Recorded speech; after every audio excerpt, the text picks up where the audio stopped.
In this video, I'm going to show you how to speed up your WordPress website. And I'm going to show you how to do that by using the cache plugin. So what is a cache? Well, cache actually saves all your website files into static fixed files. But what do I mean by that? Well, if you go to your website, all these pages that you see here are dynamically generated by the server using CPU and RAM processing power. So it takes a while for the server to process or to create these files and then to transfer it over to you on your browser, right? So what the cache does is it actually saves all these pages and files and photos on your hard drive. So the next time you're trying to load a page like this, the WordPress website is just going to pull this page, this static page, right from the hard drive and delivers it all directly to you. So it doesn't have to go through the CPU or the RAM to process it anymore. That's how it gets fast, right? So let's go ahead and find what's the best WordPress cache plugin that's available. Right, so you have a few here to choose. Now, I used to use Supercache down here, but then I realized there's a new one called Fastest Cache. Now, I compared these two, which you don't have to do that. I did all the work for you. I realized that this Fastest Cache is really the fastest. So, although they don't have as many active installs as this one down here, now trust me, when you install this one, you're going to get a lot more benefits, a lot more speed from this plugin than this one. So I'm just going to go ahead and install this and activate it. I'm going to show you how you can configure it. It's pretty straightforward. Now, once you've installed it, go down and you see this cheetah head here. Click on it. So now I know the first look of this, you may be overwhelmed by all the checkboxes that you got here. Now, trust me when I say that you just have to check all of them. It basically does a lot of caching processes on your website. Now, for instance, you see this word minify here. You see it a lot of times. It's basically decreasing the size of your HTML file, your CSS file, your JavaScript file.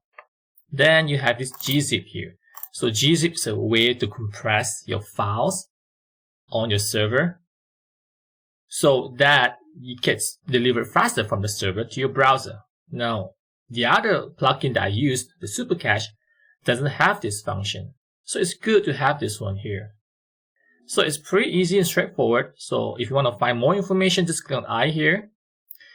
Otherwise, click Submit. Okay, so the next thing to do is we need to load our website for the first time. So you see, that's how cache system works. You have to load the page for the first time, then you save that page into the hard drive. The next time someone loads that page, it'll be a lot faster. So I'm going to go to my website here and reload the home page, right? So now we have a cache file, or at least this homepage file saved in the hard drive on my server.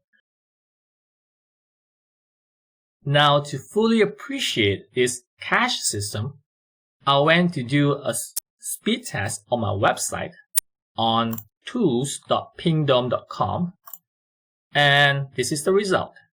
So the load time is about 4.51 seconds.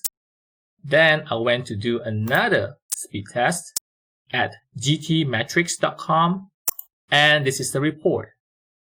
Fully loaded time is around 3.9 seconds.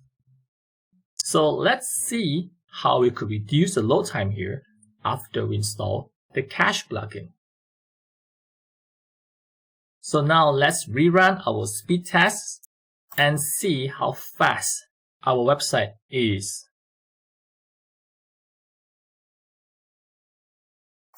Let's go to this one as well and click Analyze.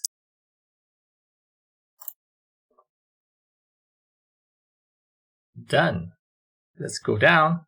So you see now the load time is just 2.45 seconds. Now previously over here, it was 4.51. Our website now loads like 2 times faster than it previously without the cache system. Let's look at the next report here. 2.7 seconds compared to 3.9 seconds. Now, isn't that awesome? So I would definitely recommend you to install this plugin for your WordPress website. Now, the problem with using a cache plugin is, well, sometimes when you want to change something on your website, it doesn't get updated because the website stores the data into its cache system. So the cache system actually still uses that old file. So what you want to do to update this cache system is to go to Delete Cache tab, click on it, and click Delete here. Or you can click this one as well, depending on what you change. If you just change like an image or a news or post, you do this. If you change the CSS file or the JavaScript file, which I don't think you might need to do that, so just click on this one, Delete Cache. So it refreshes all the cache files in your system and store new ones.